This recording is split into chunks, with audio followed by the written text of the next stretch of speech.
Warning, this is not intended to diagnose, treat, or prescribe any disease, disability, or disorder you might have. Please do two things before putting any of the information in this video to use. As this is not medical advice, it is only pure information, and I'm never going to claim I'm a doctor or claim to prescribe anything, as I am not about I try to be as little about quackery as possible. 1. Consult your healthcare professional and make sure you get both their consent and willingness to work with you. If you don't, then never go any further past this warning. 2. For those who listen and acquire their healthcare professional's consent and willingness to work with you, get allergy and sensitivity tested for any and all of the foods, substances, supplements, or extracts I may refer to. If you don't heed these warnings, follow these two pieces of medical advice, I will not be responsible for any of your actions. You have been thoroughly warned, and you have been advised. Don't try this shit at home. Take care. On to the video. Hey everyone, I'm making sausage and gravy today. It's not a kosher recipe. Okay? Now, if you got pasture-raised, olive pulp, acorn, chia seed, finished. If you got pork that's been pasture-raised, feed them your scraps and let them eat grasses and leafy plants, and including the invasive shit that are fucking woodlots to help with woodlot people, And the acorns, make deals with them. Add a small bit of some marijuana scraps into the food to help fatten them up. And I woke up and I could calm it back like that, brush it back like this. So, once if you got pork that's pasture raised like that, and you finish it on acorns, chia seeds, and olive pulp, stuff like that.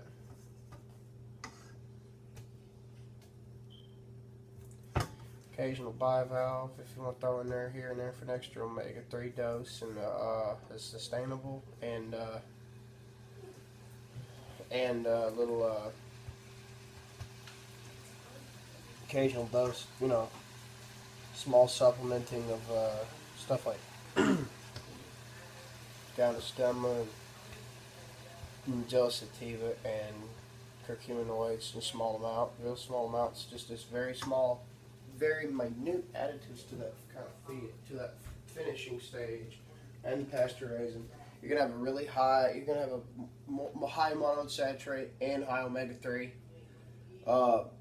more sustainable, healthy meat, and you're gonna also have a higher antioxidant meat. And if your pork's like that, this is going to be one of the healthiest things for you. Okay? You want things healthier, would be venison and bison, and when it comes to meat. So, now if you make a gluten-free flour out of pre-soaked grains that are pre-soaked twice, time span would be different than beans, because beans can be done 24 hours. Grains are a different story. But the same two-step process can be done. Baking soda water, probiotic bacteria, and purified water for one time while they're raw. So all grain growers should do, of all grain types. All of them should be able to do this. And then soak them a second time in baking soda water to reduce a lot of these lectins. So you have a gluten-free, low lectin, or just regular flour that's low lectin. If the world's grain growers that grow all different grains, the human portions of them for human consumption did that, you have a hell of a thickener agent right here. And if you also added a hint of glucose starch, just to make sure you're talking noodles with, but still. If you had all that, that'd be great, but it's got a little regular flour. You can use arrowroot powder and a few other substitutes. But if you got like a gluten-free flour, that'd be fine.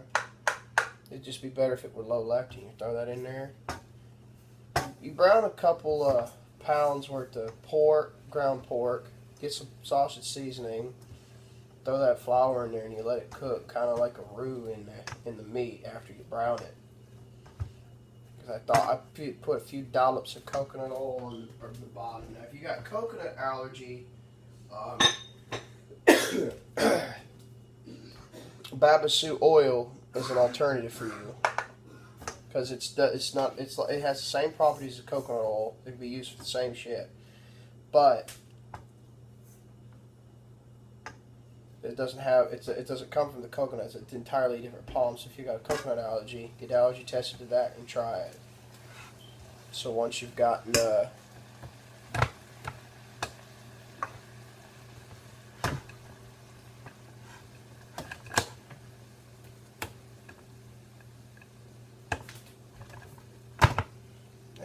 cook this, make kind of I don't know, I just throw the flour in there, make a thin coating all around, really, and then make a kind of a roux with it, the bottom. The pan, as I brown this, I got to throw this, get another one of these coils, one of these cords. Something ain't doing shit for me. Try this one. Bristol. See how this one works. This is positioned off. I put it on about 250, somewhere between 250 and 300, like that. Oh, that works so much better. And once you've done a little bit of a flour, see, I just taught you guys how to make flour better for you in the long run. And then how to make gluten-free flour better for you.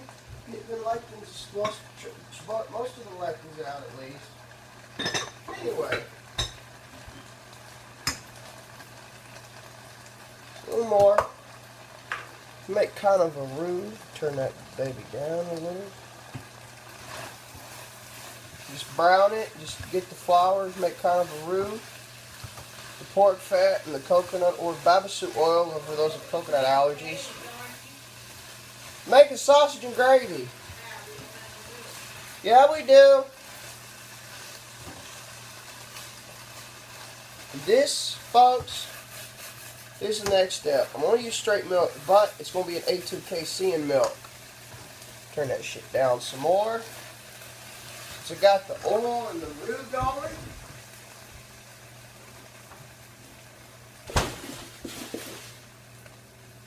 Grass-fed goat's milk will be just fine.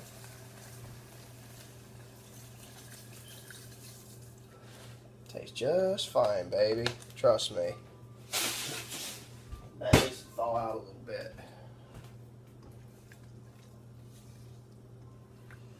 I'll never try.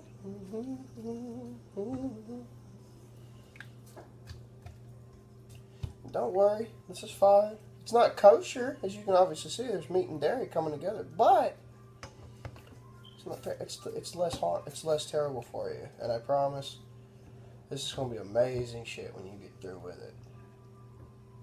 And this A2 casein, beta casein, it's A2 beta casein, and it's grass fed, the primordial stuff, not the shit that cows make due to a genetic mutation that when they were in Europe some thousands of years ago. And you know, the protein and fat globules in the goat's milk are smaller. Now don't worry, it ain't gonna change drastically, change the flavor. It'll be a little different, I'm sure, but it's gonna be just fine. So I got that roux going and all that. It smells heavenly, honestly. Down a little bit. And honestly, I'm gonna give you no little health tip, folks. Oh, here it is. A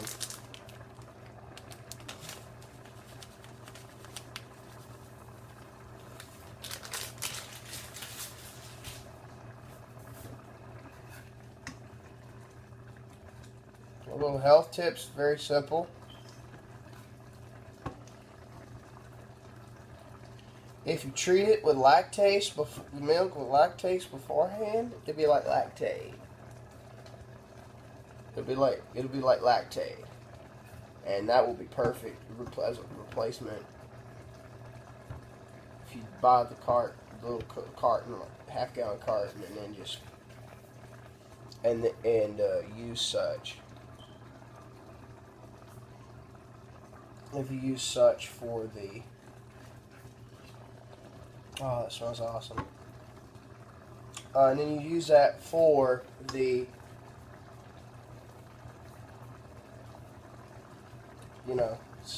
so you won't have lactose intolerance there. You won't have any lactose intolerance troubles.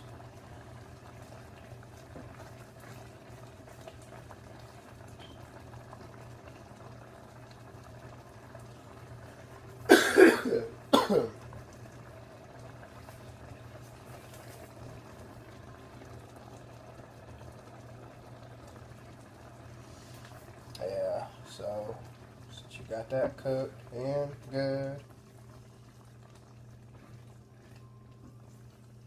just start thickening up soon. And it's funny that you think, but it's not.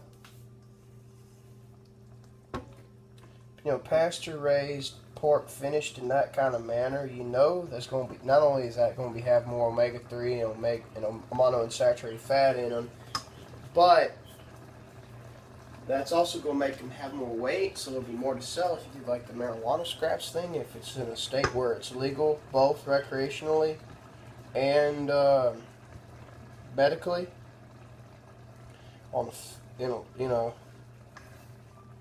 because the marijuana scraps they can't use for smoking bud or whatever, their medicine, they just feed scraps to the pigs and they get more weight. I'll show you some link references on that. That's also most of these are on the same link reference as my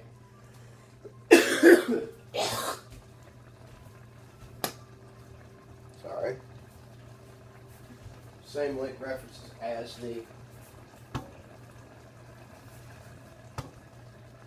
how to smoke ribs like I did.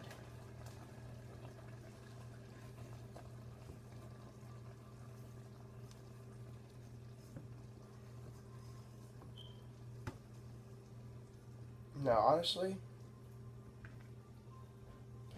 I ate this by itself, but if I had it, I'd have some like a homemade if I want a gluten-free sourdough bread, that's great. That'd be a great thing to have. You eat this with that.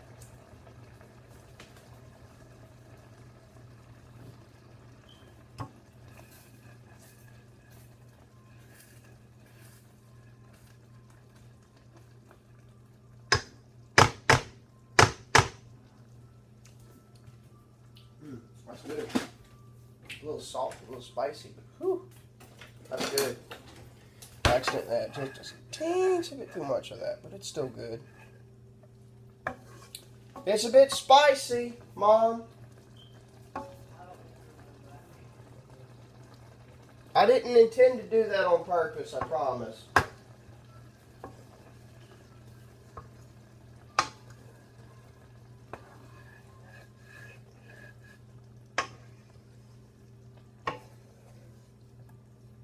Turn that shit off, pull that coal out, let it from the wall.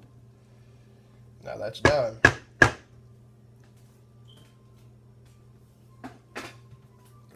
Usually it's just a little less, but a little less. It's kind of a bit spicy for her taste. That's what it looks like.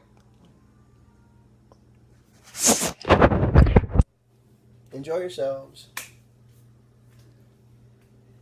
Take care.